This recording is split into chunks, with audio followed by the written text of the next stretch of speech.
Morning and happy Saturday, everybody. My name is Charles. I'm coming at you from my one of the last days of the season for me. It's last weekend in September.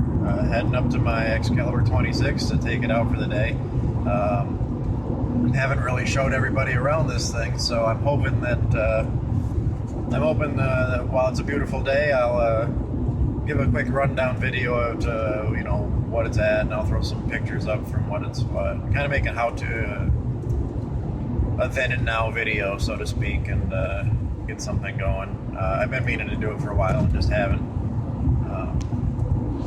But today I'll give a quick walk through the boat and all that fun stuff. I mean, it's nothing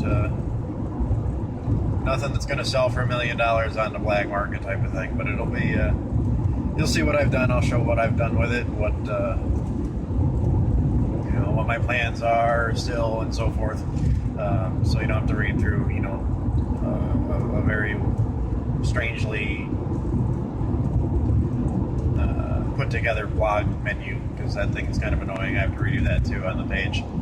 But regardless, heading out. It's supposed to be almost 80 degrees and nothing but sun, which kind of doesn't bode well for sailing, but it's supposed to be 5-6 miles an hour worth of wind. I know everyone talks in knots, but whatever. But all that aside, I'm gonna go out, have me one more hurrah, so to speak, on my boat, and then get ready to call it a year. So hopefully I'll have a lot more of this video shortly. So for the meantime, though, we're still driving up about an hour away, and I'll see you when I get there. Well, I'm out on the water, as you can see. Plenty of water. Not much wind. I don't know if you can see the sails, but there's not much at all. It's all right though. We're out sailing. If you can see the fleet of boats behind me out there in the corner there, I think it's the Cornell Yacht Club or Cornell Racing Club or Sailing Club or something. Every few weekends they're out here, which is kind of neat to see. See them all going up and down. Of course, I'm kind of in their way, and I kind of feel bad, but I am moving just slowly. So, but that said, we are on board Silent Night, my Excalibur 26 sailboat, which I have yet to show anybody around. I'm looking inside going, man, it's still dirty. But let me flip this camera around and I'll give you a little bit of tour on this thing. Not much to say, really. I mean, it's a 26-foot sailboat. We'll look in the back just for fun. That's my solar panel, Renogy Solar. It's a 100-watt panel. You can see my one support is bent. I'm not sure how that happened. I came out 2 weeks ago, weekend ago, and noticed it, but it's all right. Still holds. I mean, that's what you get for using just a cheap piece of galvanized conduit to hold it up. But I have some adjustable ones that I'm going to put on next year, but for now, no. Outboard sits in well on these things. That's a Johnson 6 on loan from my brother. And a gas tank as well, basically to get me in and out of the slip. I mean, if you can see that white lighthouse way down there, that's the entrance to the that's the inlet that goes into the marina, which is just on the other side of the trees. I don't have to go far to get into the water. The funny part is I don't know how many hundreds of feet offshore here, and if you can see it, I'm in 13 feet of water, but whatever. I still have the fenders out, so bear with me. I don't even know where to start with this thing. Well, we'll start from the beginning to get you going. One of the things that I had to do was, or one of the things I decided to do, I should say, is to replace, or to glass in, and they're horribly ugly. I never painted them or sanded them or nothing, but there used to be two cockpit drains, or two seat drains, one on each side, that side and over here, that used to drain water out, but the way the plumbing was run was really not a good way to do it. So that kind of bugged me the day I crawled under the quarter berth and knocked one off and got a face or a head full of dirty water. That was about the end of those. So But that said, everything else is pretty good. That little compass right there, if it even focuses, is I purchased from another member of the marina here. He has a MacGregor 26X, I think it is, one of the Power Sailor versions, and he bought a smaller one to put on the pedestal where his steering is, as opposed to on the bulkhead. He likes being able to lean up against it, so he gave me a really good price on it. I couldn't pass it up, but it fits the hole that was there originally, so that was good. The my levo gauge, that is right there, and it's got one built into the compass, but that one doesn't always react fast enough for my taste, so I've got them both. I meant to put it on the bottom, but didn't. Whatever. I'm gonna spin myself around here and tack across just to get out of the way of these boats, and I'll be right back real quick. The wind shifted right about when I went to tack, and almost spun me in 180 degrees, so now I'm pointed away from the boats. You'll have to pardon the speedboat down there making a whole lot of noise, but a couple other things: new halyards, jib on the left, main on the right. Sails are the original sails, well, or at least they're original to me. They were here when the previous owner got them. I did end up putting down here in the shade or sun, if you can see them, 2 new cockpit drains in. Let me flip this hatch open here. Those cockpit drains go down to a brand new through-on whatever, and yep, there we go. Waves knocking me sideways. That right there is the controller for the charge panel, for the solar panel. Kind of hard to see, but under my mess of life jackets and whatnot are a couple of DC2 golf cart batteries. So it's about, oh, I forget what they're rated for, 105, 110 amp hours or so, and wired to them together for my 12-volt series, and away we go. And now my wind shifted again. So this is what happens down here in the basin. Any wind that comes down the lake just kind of pools down here, and when it does, it just kind of swirls. And I've had days I've looked up at my Windex up there and just had it go in circles while I'm sitting still. And it's wild, but if you're in a hurry, it can be frustrating. Should be interesting coming back down. I didn't refill my gas tank, so we'll see. There's a yellow dive marker buoy up there that they move around all the time, and I got to make sure I don't hit it. I came close one day because you can't see out that side. If I'm sitting here, I can't see out the Genoa, and I didn't know where it was. I thought I'd already passed it, and I was coming just kind of like this, and next thing I know, it goes by me about 20 feet away. I said, oh, that would have been, I wasn't moving fast enough where it probably would have done a whole lot of damage, but it would have scared the hell out of me, I'm sure. Anyway, down in the cabin, from what little bit I can see from up here, so I can still pay attention. A couple things, Standard Horizon, these were my goodies to myself. The 700i chart plotter, 7-inch touchscreen, and then the VX 2200 or V2200X or whatever they call that model, built-in DSC, AIS, all that fun stuff.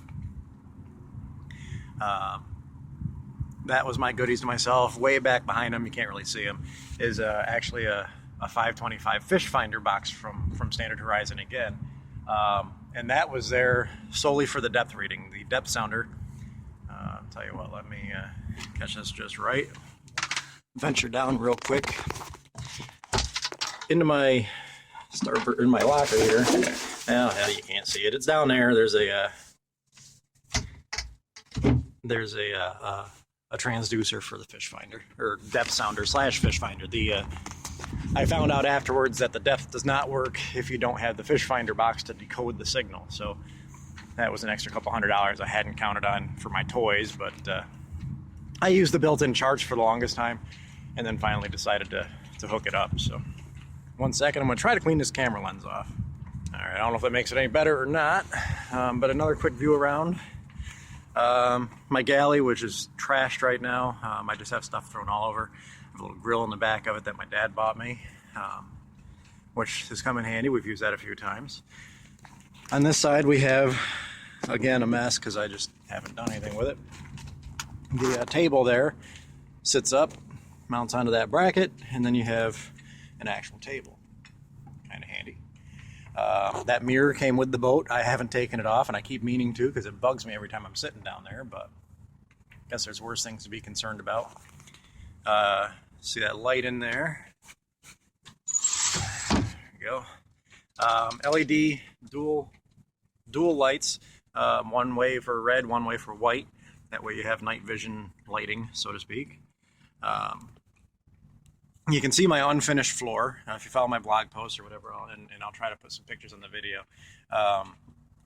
It was all ripped up, destroyed, ripped up.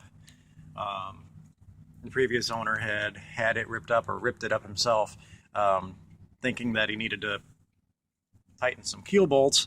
There are no keel bolts on an Excalibur 26. It's an encapsulated keel, and apparently somebody didn't do their homework before doing that. So I think he got in over his head, part of why he got rid of it. The other part is probably got sick of paying the storage, and how I know that is because A, he told me, and B, when I went to move my boat out of the marina that it was in, I had to cover about almost $1,000 worth of his bills in addition to the season I was up there, just to get her out of the yacht. And well, I won't talk about the ongoing court proceedings that are about to come up with that one. It was it's receipts from 4 years ago that I didn't even know this boat existed 4 years ago, much less own one. But it is what it is. At least she's out and floating in mine. Under here we've got a new switch panel on 12-volt receptacle. You can see the bilge hose right there in amongst my tangle of sail ties. And that is, I couldn't think of a good way to run it. There's no access to run it under the floor. You run into the supports for the keel, and it's just, there's just no way to do it. So for the meantime, I've done that. But the floor right now is actually just a hardwood floor from my cousin was done remodeling some part of her house, and she had a few extra boxes left over, so she let me have a couple of them to see what it would look like. So far, it's not bad. The only downfall is it gets very hot in the sun, so you'd always want to make sure you have your feet tied. The other thing is under here, there's a through hull. In the head, there's a through hull. And under the V-berth way up front, there was a big through hull. The one under the seat here was, let me spin this around real quick. The through hull that was under the seat belonged to an old depth sounder, which I'm thinking is what that hole used to be for. I don't know what kind it was. I just threw it away because my new Standard Horizon stuff, I used a through the hull transducer, so it doesn't actually, or in hull, or however you want to pronounce it or classify it, but it shoots through the hull, so you don't have to drill a hole. So I decided that since I was going to use a porta potty instead, because I'm really only out here for day trips, and even that's only been used like once, I glassed over all the openings. So I took the two out for the head. That was a chore. They were in there pretty tight. I mean, between grinders and hammers, I bought a 4-pound sledgehammer, a 14-inch pipe wrench. I mean, these things would not break loose. I ended up cutting them, hacking half of them out. So the one under the seat, the one under the head that I think was the water intake, and then the other one under the V-berth, which I think must have been a discharge, but this boat didn't have a Y valve or anything like you would have expected, but everything wasn't plumbed up either. It was kind of half-assed, so maybe it would have been there if somebody had done it right. There was a brand new holding tank under the V-berth that I gave to my dad. I have no use for it. Again, I went the porta potty route with its own tank, and the one I bought actually does have a pump out fitting, a fitting for a pump out, so I can actually run a hose up to the deck. I haven't yet, but that's one of the plans. Let's see, what else? So yeah, those three I glassed over. First time I've ever done fiberglass in my life. And I'll say it was daunting. I did read a lot online. I watched a lot of videos, and even then, I tried my hand at the seats, and then of course the stuff that I bought to do the seats with was not very, it wasn't very good. The mixture from what they told me to do, was absolutely horrible when it came to hardening. It never hardened. I went back 2 weeks later and the stuff was still tacky. I mean, it was just miserable. I ripped everything out. And by then I had gotten some from US Composites. I had ordered a lot and put it up with that, and that stuff was just beautiful. So you're supposed to show you quality materials in the right. I mean, they have a pump system you can actually use on their tanks to help you go. You know, 3 pumps on this one on that one, done, and it worked beautiful. So my seats don't leak at all. I'm floating, so obviously the ones on the through hulls don't leak at all. That was my main concern when I went to put her in the water the first time. Well, I wasn't even there. When I went to pick her up, I was worried she'd be sitting in the bottom of the marina floor, but she's still floating, so that's a good thing. The other 2 through hulls that I did leave in place are the one under the sink, which is not plumbed up, it's just there and turned off, which is another Maileron through hull, and then the one under the seat here, the cockpit hatch there, that's got that one, which seems to be working fine. I apologize for my dirty floor. Last time I was out, it was pretty wet and rainy and miserable, and then on top of that, I had closed it off to. The problem with the through hull or with those cockpit drains is they're right on the water line. There's not much room. So if you get a lot of wave action going, sometimes you get some backsplash back up into the sea or into the cabin floor, cockpit floor. And so I had just closed it just to keep that from happening. After I'd gotten it all drained out, I just closed it to keep any more water coming in, and I forgot. And when I got here this morning, there was 3 inches of water in my cockpit floor, so I had to drain it out, but I left behind some dirt, so my apologies. The other things I've done so far is my, can't see, there we go. It's a brand new Lumar size 1, 2, I don't remember, Traveler.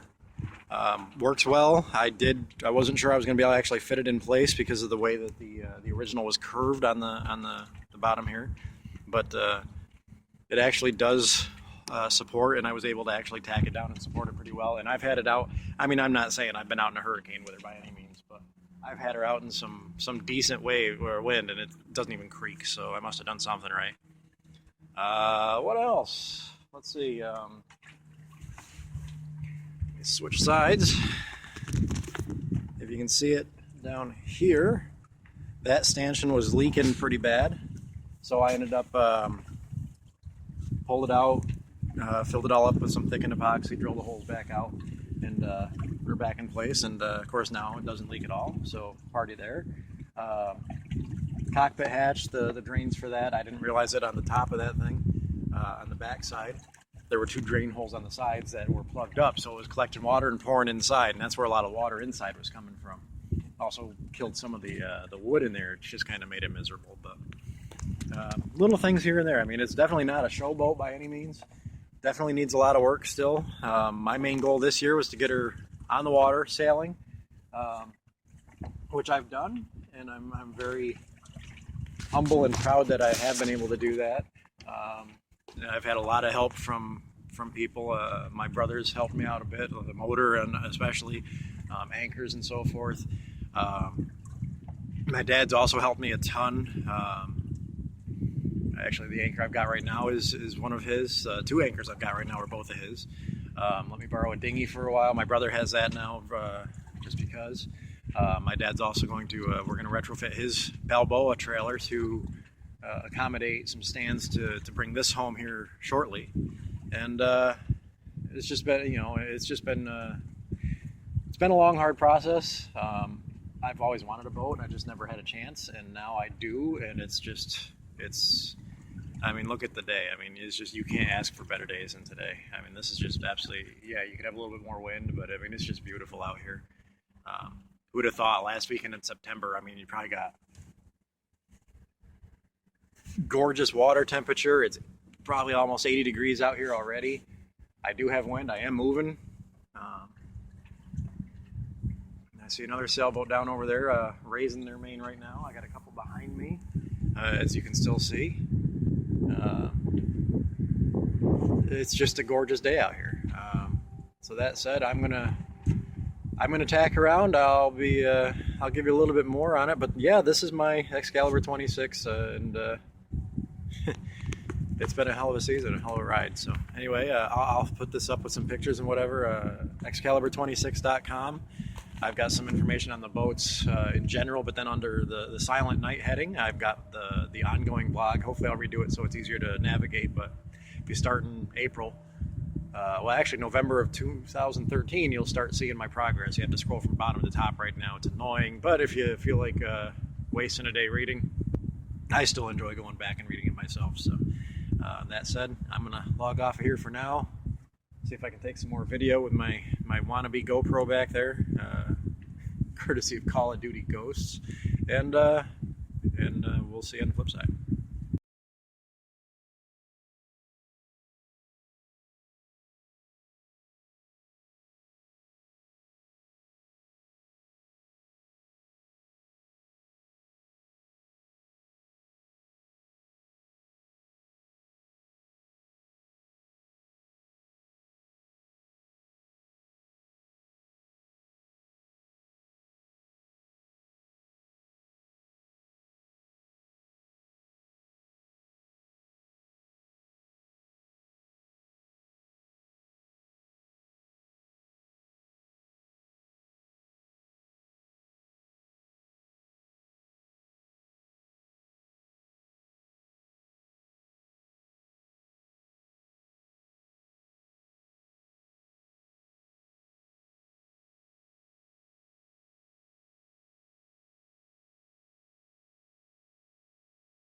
Look how close we are to that shoreline.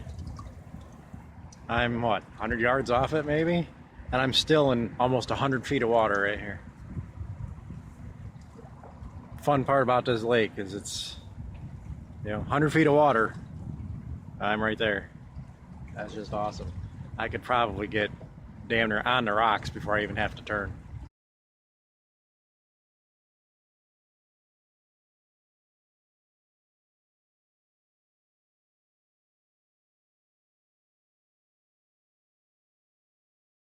There, one of the Cayuga Lake ferries. They usually go up there by there's a park up there, and then over and back down. There's another one that goes the other way. I don't know if you can see it, but it's way over there going in. But yeah, I just spun my last tack right in front of them. Didn't even hear them coming. I mean, I had plenty of room, but still, it was funny. Turn around, I'm like, oh look, boat. But I mean, obviously you can see how far away I am. And I had plenty of room. But I wonder if there's anybody out there taking pictures of me right now.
Turned around.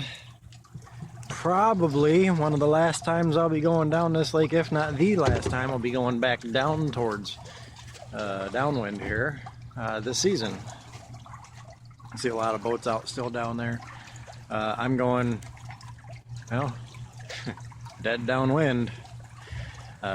Makes a good case for a whisker pole. But now I'm doing 4 knots going down, and it's obviously I'm not there yet, but I'm heading down towards Ithaca, and I just wanted to leave the parting shots. I mean, there's a lot of other boats out here today. I wonder if that works. But it's been a good season, and for any of you that actually followed my my journey, my blog, my page, my ramblings, yeah, I'd say it's been worth it. And just thanks for reading, thanks for watching, and next year, if not bigger and better, then we'll be back at this again. I'm sure I'll do more little things during the winter time, because there's a lot to be done.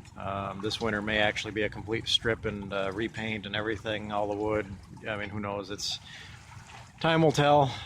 It's hard though, because you sit here and say, well, it works perfectly fine as it is, even if it isn't the prettiest, and it's hard to argue that all right, well, in that case, just sail her as her is, or as she is. And it is hard to do that, but then at the same time, you see little crazing cracks here and there, and it's little things that you know that to fix them, it's going to be a big thing. But and again, with a fairly unique style boat, as far as like the keel goes and whatnot, it would be nice to put her back to pristine, no matter that it's not going to be a resaleable boat as far as selling for profit or whatnot. But anyway, rambling again. So like I said, last time down the lake.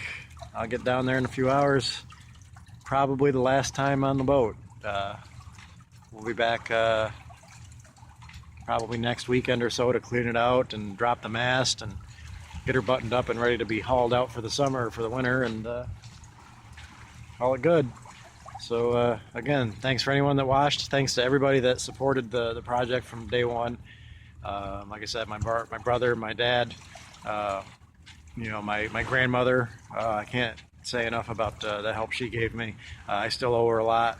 She's the one that actually helped me get the money together fast enough to actually get this boat in the water in time. Like I said, we had a hiccup at the marina with monies owed and things like that, and it was last minute. I had no idea about it until it happened, and she came through in a huge way and helped me out. And so I mean, without her help, it still wouldn't be here. It had taken me months to get here. I've been out for a week and then back in. I mean, it was that big. It was. So to my grandmother, thank you so much, and I'll keep whittling that down. And then, like I said, my dad for his help and advice, offering the trailer to get her out. My brother for motor, anchors, my dad for the anchors that he's had. Just, I mean, everything, start to finish. It's been a wild ride, peaceful but yet wild. If you had told me 6-8 months ago that I'd even been in the water, I knew I could, but you always have that doubt. So anyway, that said, I'm gonna click the stop button. I'll put a mashup of this thing together probably tomorrow with a bunch of pictures. So again, for anyone that's watched, followed along, given advice, shared pictures, anything, all the support, people that even encouraged me to say, hey, you know what, yeah, go out on the boat Saturday, don't wait. It's been fun. So thank you all, and we'll see you next time.